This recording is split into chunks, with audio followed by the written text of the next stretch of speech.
Over the past 20 years, a new breed of people has been evolving. They have their own culture, their own technology, and their own languages. Among them are pirates and thieves, celebrities and philosophers, lawbreakers and police, heroes and villains.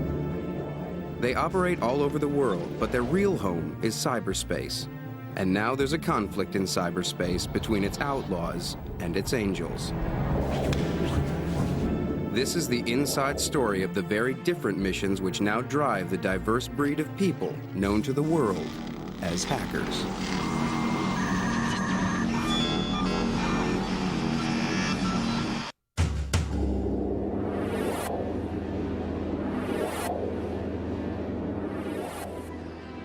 "24 hours a day, 7 days a week. A war is being fought on the web."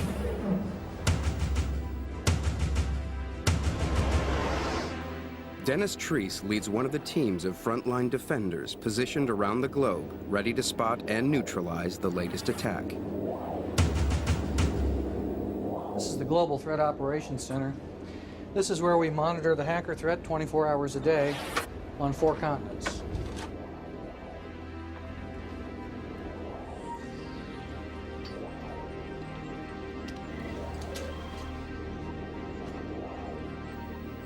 It's like the bridge of the Starship Enterprise.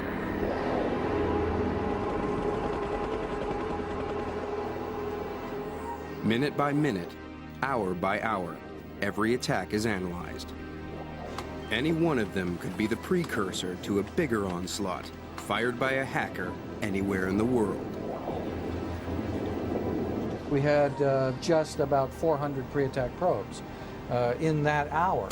1,500 denial of service attacks in that hour. In the last year, the team have intercepted 83 million hacker attacks aimed at the corporate networks they protect all over the world. Key is flying through an asteroid belt all the time. He's constantly being inundated with, decisions to go around these things, up, over, etc. What is it? Is it going to hit the ship? And if it does, is it big enough to do us any damage? It's a computerized game. The bad guys against the good guys, if you will. The emergence of internet good guys like Dennis is the result of a series of attacks by the bad guys, often inflicted against high-profile targets over the past 20 years. One of the first was launched by the legendary Captain Zap. The man behind the comic book image was barely out of his teens when he put himself into the Hacker Hall of Fame. You just mentioned Captain Zap, and they go, old history, oh my God, bow. The target of Captain Zap's hacking was the computerized charging system at AT&T. The telephone rates are too high, just in general. So why not reduce the rates for some people, or all people? To gather intelligence for his mission, Captain Zap went looking for a way into the phone system. We would go dumpster diving at the phone company offices late at night, because they don't throw out food, they don't throw out garbage, they throw out manuals. A huge box of weather-protected data that I can come after and get from you. It kind of gives you a good snapshot view of their daily existence, morning, noon, and night. Armed with the hacker's ammunition, Captain Zap got to work. Sit down in front of the terminal, turn it on, and start hacking. And spend hours and hours trying to get in. And then once you got in, you were, do you want to play a game? Well, you would dial into their maintenance ports. And because there was no protection back then, the maintenance ports would automatically answer. The system would come up and identify itself as, hi, this is the Ardmore switch, number 5 ESS, log on, password, guest, you're in. Captain Zap fashioned himself as a modern-day Robin Hood, an electronic outlaw. We decided that we were going to change the clocks and the switches around the country so that everybody got free long distance or discounted long distance. Captain Zapp succeeded in changing the clocks in the national telephone charging system, giving everyone discounted calls in peak time. In hacker terminology, he owned it. I knew more about the phone company switches than they did.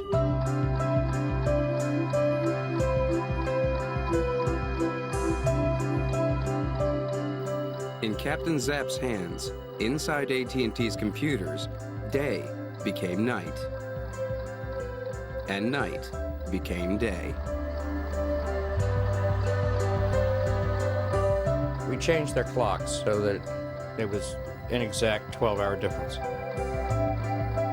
Millions of Americans started saving money, but none of them knew it. Neither did the phone company. Ian was one of the pioneers. Ian was one of the first people to recognize the bad things that you could do with computers. He didn't have a lot of people going before him that he had to emulate. Now, he's sort of an original. Now, he's one of the first generation of hackers, the people that figured out how to do it when figuring out how to do it was really difficult. Captain Zapp had discovered he could hack almost anything from almost anywhere. A career of mischief-making had begun.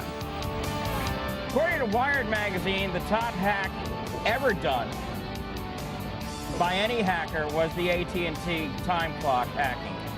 They consider that the finest hack ever.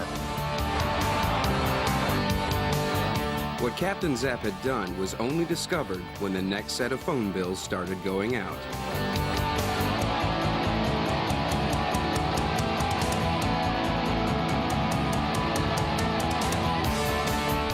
But by then, he'd disappeared back into cyberspace.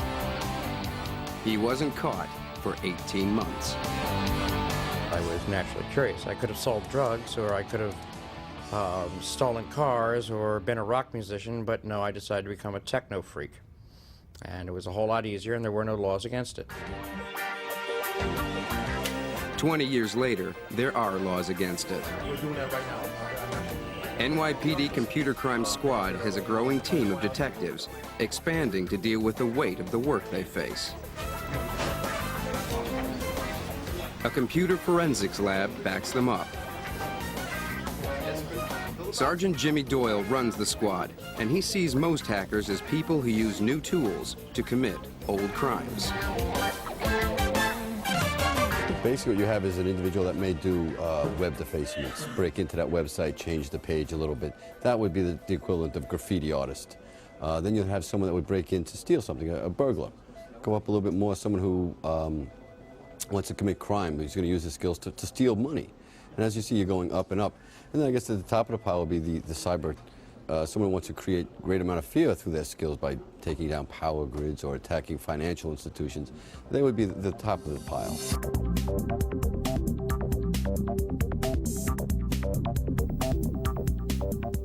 In the old days, criminal outlaws hid behind masks. These days, they hide behind computers. From crime as way back as when you would have your Western robberies, and someone will run in, they would try to stay anonymous. They would put masks on because it'd be hard to identify themselves. Now, if you take that and fast forward it to the year 2002, it's the same basic principle. I mean, you don't have a person putting on a mask, they're sitting behind a computer. At least one hacker does hide behind a mask as well as a computer. KP fears British police want to speak to him about an electronic break-in at a cell phone company. He went one step further than Captain Zapp and increased the bills of people he didn't like. I did look up several people that I was having a disagreement with at the time, tracking through that database, and made several slight changes to the billing records, but nothing so conspicuous as to be noticed. Turning their service off, having them blacklisted. It was great. I was sat up until 4 or 5 in the morning just knowing that I was the one person that was doing what I was doing, and nobody could even come close and touch me. In the battle to track down the hackers, the forensics team at NYPD used the electronic equivalent of fingerprinting. In the 21st century, the scene of a crime is often the hard disk of a computer. Suspects' hard drives are routinely seized or cloned. What we do on occasion is either go in and use these devices to make an exact copy of the suspect's hard drive and then bring it back here for analysis. They think they're protected by this screen, but it's pretty much, you know, it's like chasing the invisible man. Even the invisible man leaves a footstep or two, a footprint or two, and you follow along. The explosion of online outlaws has prompted the NYPD to beef up its computer crime squad. It's now the force's fastest growing team. Okay, let's go get bad guys. After you. But as fast as the digital detectives deploy their hardware, the black hat hackers have developed software which helps them scan for security holes and vulnerable systems, day and night. I scan networks 24 hours a day. I have a computer sitting at the flat on a clocked basis that dial up using 4 different phone lines and look for codes for me, and I come back, get in, see what they found, and you're going to find that security hole that nobody else will find, and you will get in and you will exploit that, and they will never catch you. To keep up with the black hats, every morning the white hats at the Internet Security Services Global Threat Team hook up for a live briefing. They share intelligence on hacker activity worldwide with colleagues across the globe and at the FBI. Attacker can prevent legitimate traffic from being executed on the server by means of the FTP. They need to stay in constant contact as new vulnerabilities appear which they know hackers will find and exploit. Anything more than like 2 megabytes and it's going to crash on the spot. Once briefed, they agree on the level of threat the Internet and its users face from hackers in the next 24 hours. Okay, great. So we'll notify everybody that we'll stay at 1-1. Are we at 1-1? We're at 1, right? This morning, they've set the alert con level at a routine level 1. But even at this level, they calculate that any new computer that is not defended when it goes online will be attacked in less than a day. At AlertCon 1, an unprotected computer will be compromised within 24 hours of connecting it to the Internet. 20 years after Captain Zapp changed the clocks at AT&T, Dennis's team is fighting off hacker attacks at the rate of 2 a second.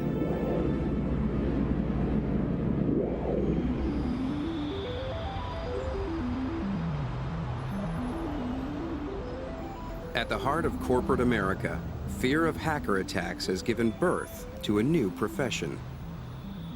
Brian Holyfield is a 26-year-old with a different kind of Wall Street career. He's an ethical hacker. He and his team spend their days being paid to try to break into the computers run by some of the biggest names in the Fortune 500. They are called the Tiger Team. A Tiger Team is a group of computer security professionals that a company hires to try and break into their networks from the internet.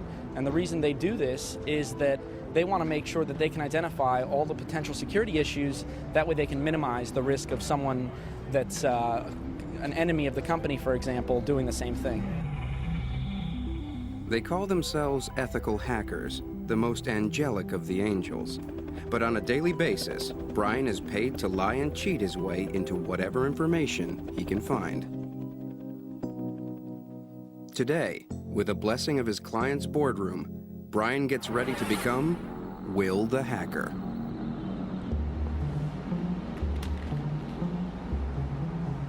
Hi, Jim. This is Will Rogers over in IT. How are you?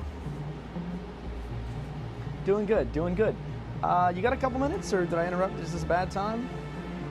Okay, great. Brian's mission is to get unsuspecting employees to reveal their passwords. We're doing a quick survey.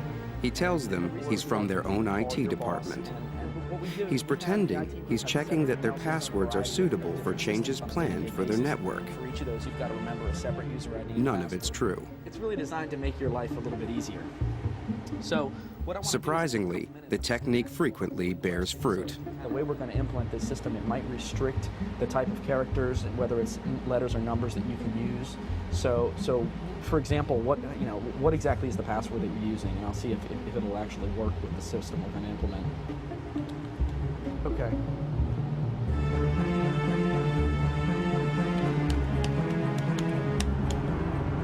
Brian has successfully convinced numerous employees to hand over their passwords.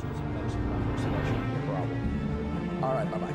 He can now use them to unlock the company's secrets. You can do a lot of damage with the information that we see, and there's a lot of privileged information that we see on a day-to-day basis. So you've really got to have a strong sense of ethics. We could obtain, let's say, access to a company's credit card database. Well, you know, your typical hacker out there is going to take the credit cards and try and sell them somewhere and make a profit off of it. We're not. We're just going to document how we were able to obtain access to that information. We're going to recommend to our clients how to fix it. The emergence of ethical hacking as a morally upright way to earn a living amuses Captain Zapp. But it's a job he'd happily do for nothing.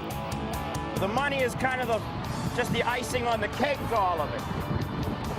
The money pays for the toys that you get to buy. Hacking is actually the best reward. But being paid to be allowed to commit crime is absolutely genius and American. It's a lot tougher than one would think. I mean, trying to keep a straight face and trying to lie is not that easy for someone who's pretty honest. Ethical hackers don't have the mindset.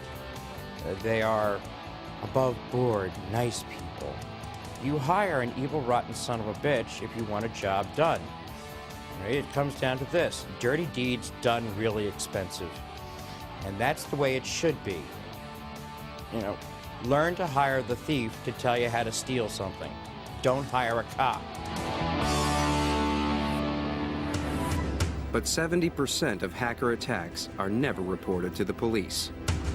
Instead, many of the biggest businesses turn to Alan Brill.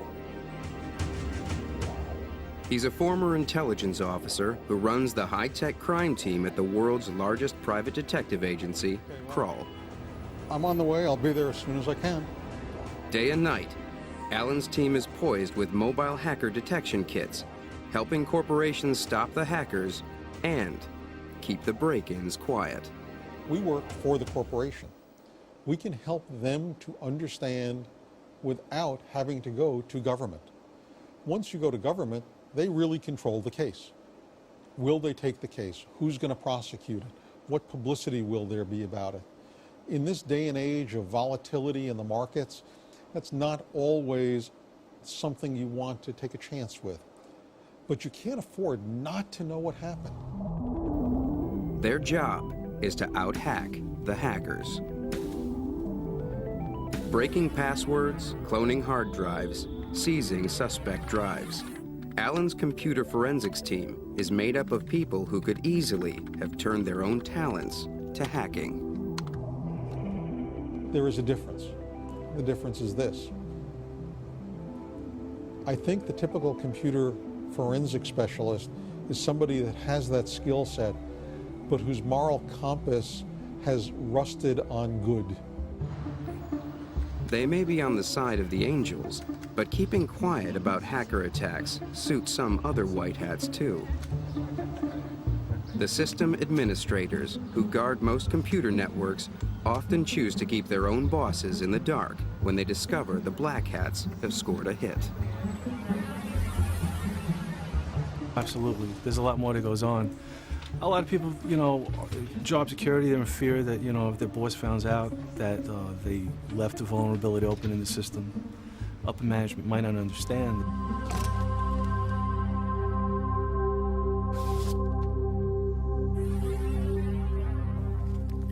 Anxiety among computer security professionals is now so great that every year hundreds of them sign up for special classes.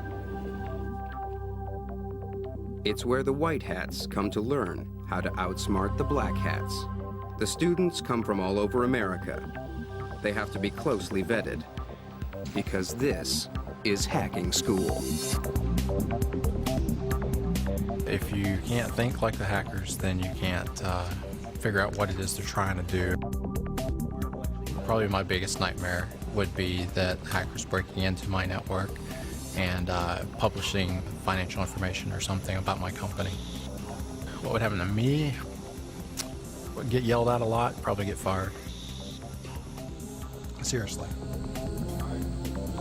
While James worries about keeping his job, Pete White, his fellow student in the extreme hacking class, is anxious about his workplace too. Around the clock, Pete's responsible for keeping hackers from getting at the confidential patient data in a hospital in downtown Houston. It's my job. We're responsible for making sure that being in a hospital environment, that patient data doesn't get out to the general public. Your reputation is based upon your ability to keep patient data confidential. And if we violate that, then we're not in business very much longer. It would make for a very bad day. In the extreme hacking class, Brian Holyfield, the ethical hacker, is one of the teachers. Within a couple of hours, he and his team have got the students hacking. They are hacking, and they are also learning how to protect against each hack that they carry out. They are real-world examples, and we're always updating the material so that it accurately covers what's happening out in the wild. The bad guys have to find one way in, the good guys have to find all the ways in. Thanks to Brian and his colleagues, after 4 days, a new team of angels is ready to face up to the outlaws. The teachers have to hope none of their graduates will swap sides. Using it for bad, I don't do that. I mean, I don't understand why you would, what's the thrill of going and breaking into someone's systems, Unfortunately for the hacker school's passing out parade, a new generation of black hats across the world understands the thrill only too well. The white hats have to be ready for an attack from anywhere. At the Global Threat Center, all attention is suddenly drawn to internet intelligence expert Carter Schoenberg. He spotted something strange. A major electronic pipeline carrying the internet's traffic is being slowed down by a suspected hacker attack. It looks like it's following the time zones across the Pacific and heading for America. Indonesia is pretty much getting slammed. Appear to be starting the Pacific Rim, making its way towards North America. South America still seems to be okay, but it seems like it's making its way towards North America. It's a possible attack on the infrastructure of the internet itself. It appears that for whatever the reason, whatever this causes, it's moving with the sun, starting in the Pacific Rim, making its way towards the U.S. You're witnessing trench warfare on the internet. If the attack hits America as the working day gets underway, it could affect millions of people. If it hits the North American continent like it's been hitting everybody else, and then anybody that has an attachment to the pipeline, any pipeline, would probably see some significant degradation. All traffic relying on the suspect internet pipeline could fail. Carter makes an urgent check call to their sister station in Southeast Asia. As he does, both stations simultaneously see the pipeline recover, and the incident is over as quickly as it appeared.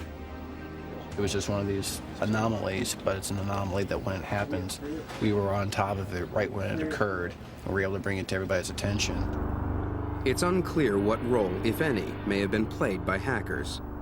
But for several minutes, it looked like exactly the kind of attack that the White Hats fear most. An electronic Pearl Harbor. The real threat of a deliberately launched info war. Info war is very real, and the possibility of info war being used in coordination with an attack in electronic Pearl Harbor is absolutely a possibility, and is an event that we effectively think we're waiting to happen. For much of the 1990s, the computers of the United States military were defended against such an attack by a team led by Bob Ayers. I was director of the U.S. DoD Defensive Information Warfare Program. So if you think of the security program as keeping individuals out, think of the Defense of Information Warfare program as designed to keep nation states out of DoD systems. Hackers are already working for over 100 foreign governments. 127 nation states have an active offensive information warfare program underway. In the mid-1990s, one of the United States' most secret military projects, the stealth bomber, became the target of hackers. Leaks of its specifications were highly sensitive. Extremely sensitive. It's sensitive to this very day. At the time, the existence of the aircraft was known. However, any of the characteristics, or indeed even the image of the aircraft itself, was not known. So it was an item of high curiosity. The secrets of the stealth technology were held on computers at the Rivers Air Force Base in Rome, New York, home to the Air Force Research and Development Laboratories. A system administrator at Griffiths Air Force Base in New York noticed the attacks taking place. He noticed it 3 days after they began. And as soon as he noticed it, he reported it to my organization, and the reaction process then began. They knew the secrets of the stealth project were being hacked into, but they didn't know who was doing it. There was a great deal of concern evidenced by these attacks because the U.S. didn't know where they were coming from. It's a classic difficulty for the White Hats. Hackers make perfect spies because they can hide in the shadows of cyberspace. The problem is hackers typically come through multiple launch points, and so they kind of play hopscotch on the internet. You see typically the last IP address that they came from into your network, and that'll resolve back to some computer that they have hacked into and taken over for the purposes of masking who they really are. It was very difficult to go back through the chain of hops to find the actual source. So the technical attempts to, in the terms of the day, to hack back to find the source failed. Who could have wanted such information? The immediate suspects were hostile foreign powers. But in fact, the hackers who got under the radar of the most sophisticated spying technology ever built were teenagers sitting at home in London, England.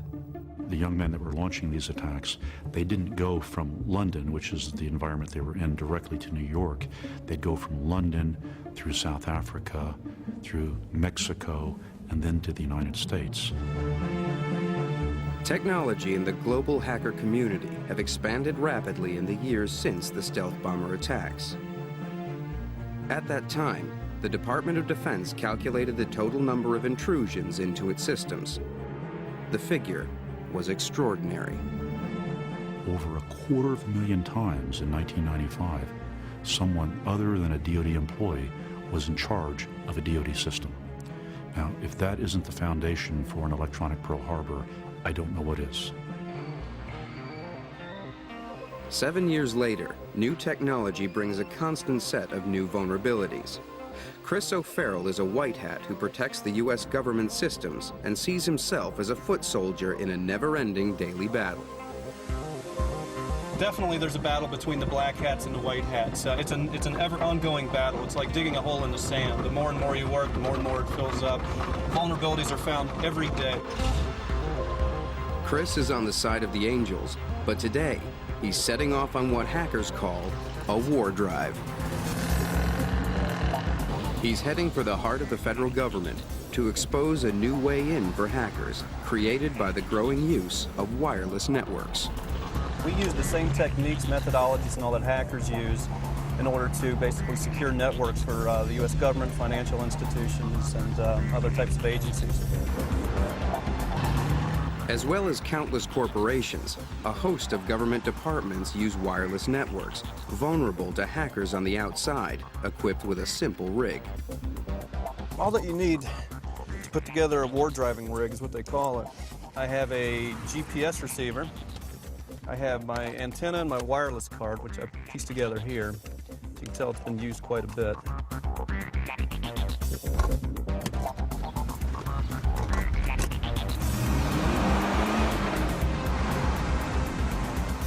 What Chris calls a war drive is an electronic fishing expedition looking for vulnerable wireless networks.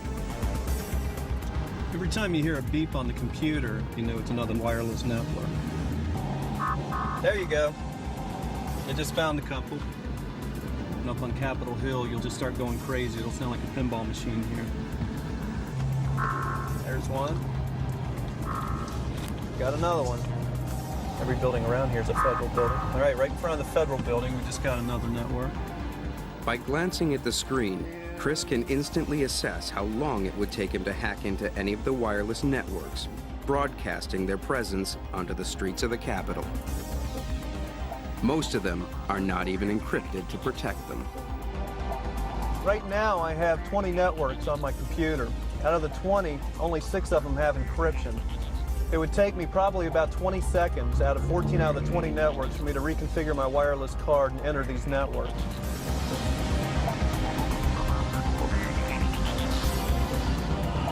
They can spend millions of dollars on security, have firewalls, and have all kinds of internal policies, but it only takes one person with one wireless access point to plug in. Anybody sitting where I am in my car right now can break into a government network in about 20 seconds. Well, what I've seen today, it really disturbs me. I don't understand why there's wireless access points beaconing out these signals out onto the roads, out into the parking lots of these government buildings in Washington, D.C. But hackers don't have to be on the doorstep to engage in InfoWar. Chinese President Jiang Zemin has urged the United States to stop all spy flights near China for the sake of healthy development of China-U.S. relations. Following the collision of a Chinese fighter with a U.S. spy plane, angry hackers from China launched a hacker war against the U.S. Chinese hackers banded together, and for a period of a week, they showed solidarity and compromised over 10,000 U.S. systems in a period of a week. So we saw that basically a loose group of hackers with one common political motivation can cause significant damage.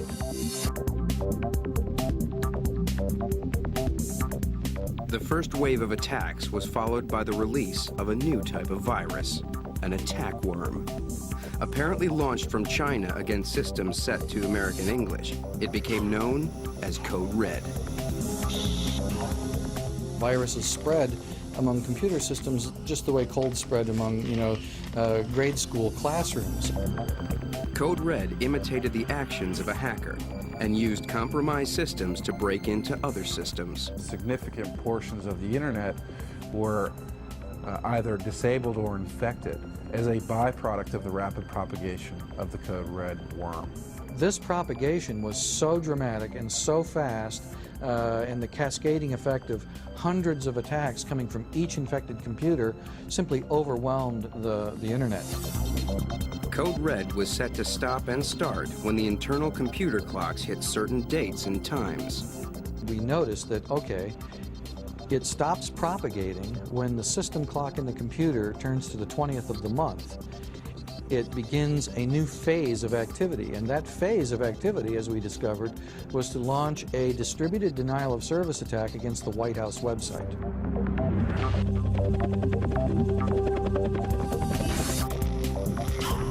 The attack was tracked back to a Chinese university. In the last line of the software code, it says, hacked by Chinese. The White House simply changed the numbers in their web address, but Code Red had a lasting impact. Code Red was potentially a test to see if automated InfoWar would work.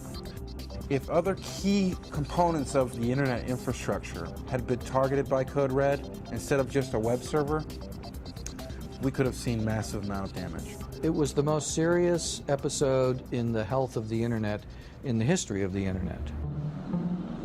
While cyber terrorism is regarded as an inevitable threat for the future, the reality today is that the bulk of hackers who break into high-profile sites have a less alarming motivation.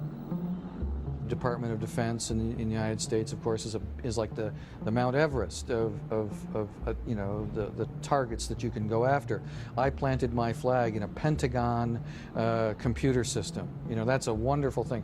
They really didn't want to hurt the Pentagon computer system. They didn't want to look at any information. They just wanted to get it in there and get it planted, and then brag about it amongst their peers. Such recognition seems to have driven the teenager who was branded one of the world's most notorious hackers. Online, he's known as Coldfire. He keeps his real name secret. His face is not yet famous, but his hacker exploits have made him a cyberspace celebrity. Britain's most notorious hacker, and most people who were involved in the hacking community, and a lot of the people that were involved in the security industry would know my name straight away. I'd say I'm still famous in that group of people. Yeah, it feels great. Ask a film star how they feel about being famous. Coldfire was branded Britain's most notorious hacker after he electronically broke into the computers at a major cell phone company. He then rerouted calls from his phone so that they were billed to other people.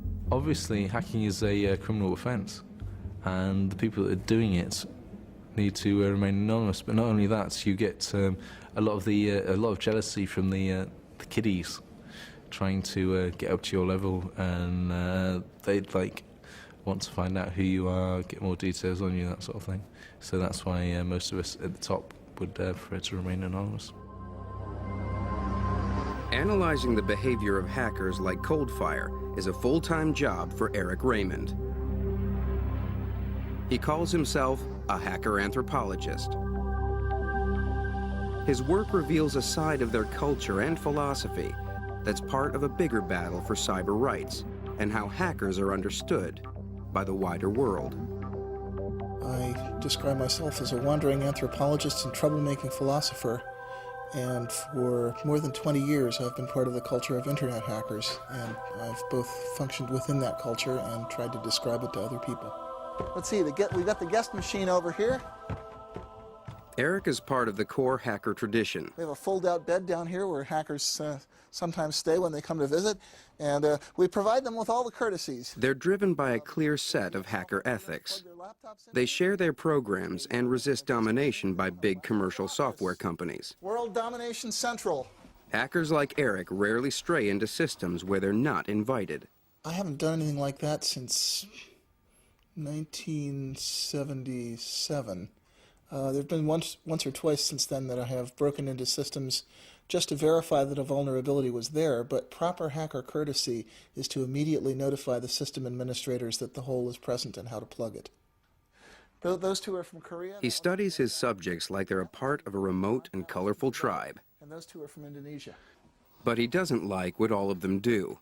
In fact, he tries to disown those like Coldfire and Captain Zap, who give hackers a bad name. What's more, he wants them renamed, not hackers, but crackers. Crackers are people who break into computer systems and commit vandalism and computer crime. They're generally neither very bright nor very skilled. You can distinguish them from hackers by the fact that they typically use pseudonyms or handles to describe their identities. Hackers don't do this. But the real difference is more fundamental. Hackers make things. Crackers only know how to break them. The Hacker's Bible, written by Eric, is the new Hacker's Dictionary.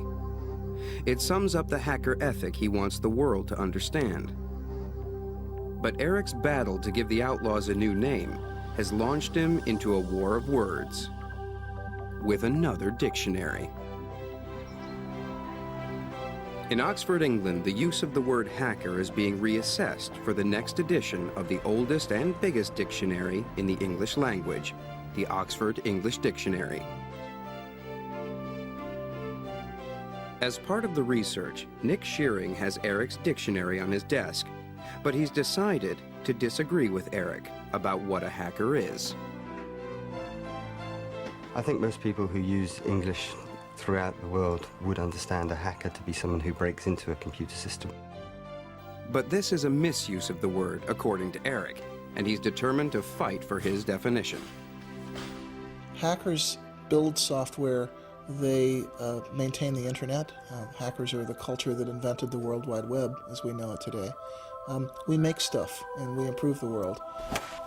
It's very hard to make people choose a certain word to describe a phenomenon when there is already a word existing, which unfortunately for people who object to hacker being used is hacker. The culture of internet hackers owns the word hacker and a lot of the slang that's associated with it. And the fact that people outside that culture use it incorrectly is not a warrant to change its meaning. But despite Eric's mission, the exploits of the Black Hats seem to have demonized all hackers. A hacker is somebody who enters the system without authorization. Hackers today are electronic juvenile delinquents. I don't like being confused with a group of people who, by and large, I think are incompetent and unimaginative. Behind his war of words is a hacker battle that's serious.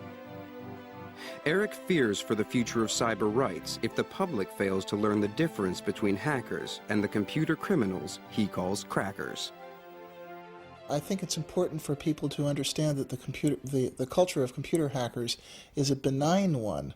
Otherwise, to the extent that we're confused with criminal crackers, we become a justification for bad laws and for censorship and repression. Fear that interfering lawmakers want to take over cyberspace has driven John Perry Barlow's life as a hacker with a difference.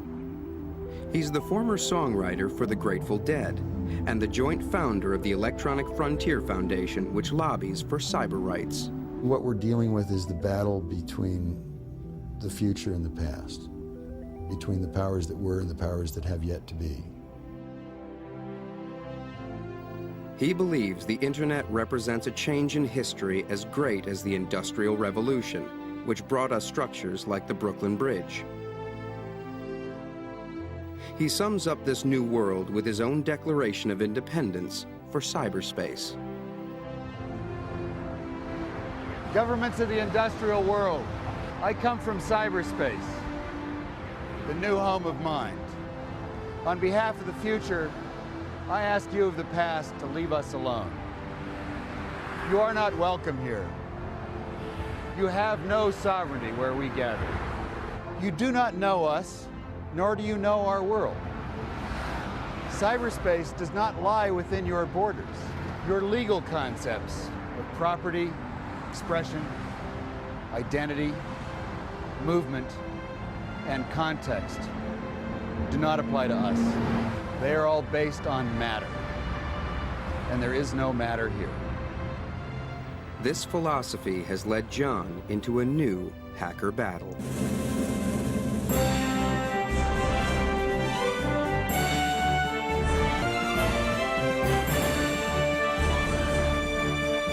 John and the Electronic Frontier Foundation are supporting one of the most widespread and controversial forms of hacking. The hot commodity is stolen movies. The target is Hollywood. We want cyberspace to be as open to communications of all sorts as possible. The most eagerly awaited movie of 2002 was Star Wars Episode II. As the clocks passed midnight into May 16th, it opened to moviegoers who had camped out for 2 nights to get a ticket. 27 hours. 18 hours. Yeah. But rewind by over a week, and hackers had already seen it and were already trading it on the internet. A week before the world premiere, this is the chat room where hackers are trading Star Wars. Once the pirates have stolen the movie, the hackers distribute it by breaking into the pipelines which power the internet. This is not just piracy. This depends on hacking because the commodity is the bandwidth. Pirates have to use what we refer to as the big pipes, the multi-gigabit internet backbone connections to transfer data. I've heard one major internet ISP referred to as the blockbuster video of the internet because their computers are so fast, so easy to hack, it's the best place to get movies. To help them fight back, Hollywood has cast a former FBI agent as their good guy.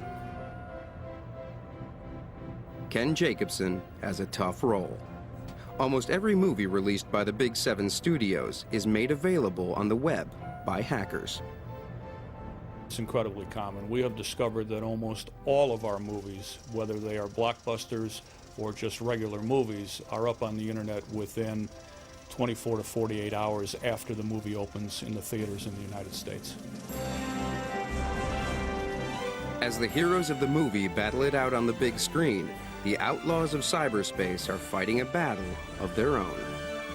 It is certainly a hacker's battle. The hackers are the closest thing we have to troops, outside of the lawyers that EFF employs to take the motion picture industry and the record industry to court. The hackers are the people who are literally going out there and breaking the encryption codes and unbottling the stuff that needs to be accessible to everybody. It amazes me because these are people who would never ever consider walking into a Tower record store or some other record store or a video store and walking out with a stolen CD or a stolen DVD or a stolen video cassette, but actually we'll go up on the internet and we'll take exactly the same product and we'll decide that it should be free and that it's not a theft that's occurred. The battles continue between the Electronic Frontier Foundation and the studios. But in the town that gave America so many of its heroic villains, the modern band of mischief-making outlaws seems to be having the last laugh.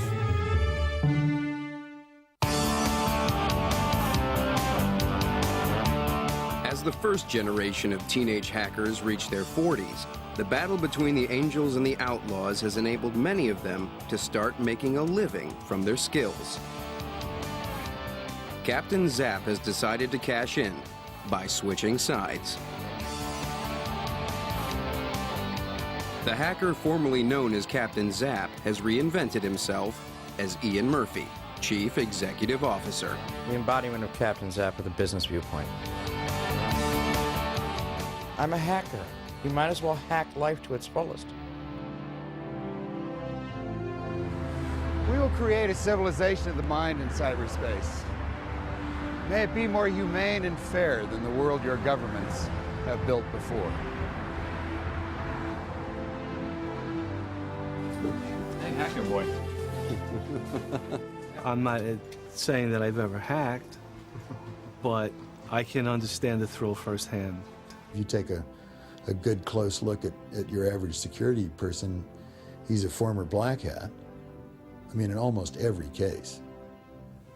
You know, who still actually understands the thrill of it. Some people like to bungee jump, some of them like to parachute, some of them like to, do all kinds of strange things, but hackers, it's a rush. I'm sure they do it for the rush effect. Do I think it's a good thing to do? No. Do I want my kids doing it? No. But can I sort of understand it? Yeah, I think I can. Your mind's going 100 miles per hour behind the scenes. You're thinking, I could be doing this, I could be doing that, I could exploit that, I could do this, I could do that. And you can't sit still and not think about that. It's always there in the back of your mind. You just need to do it. The battle between the Angels and the Outlaws seems set to continue. But hackers on both sides know that, like many conflicts, it's between people that speak the same language, use the same tools, and play the same games. It's great. It's a wonderful thing to do, and it's like permanent employment as well.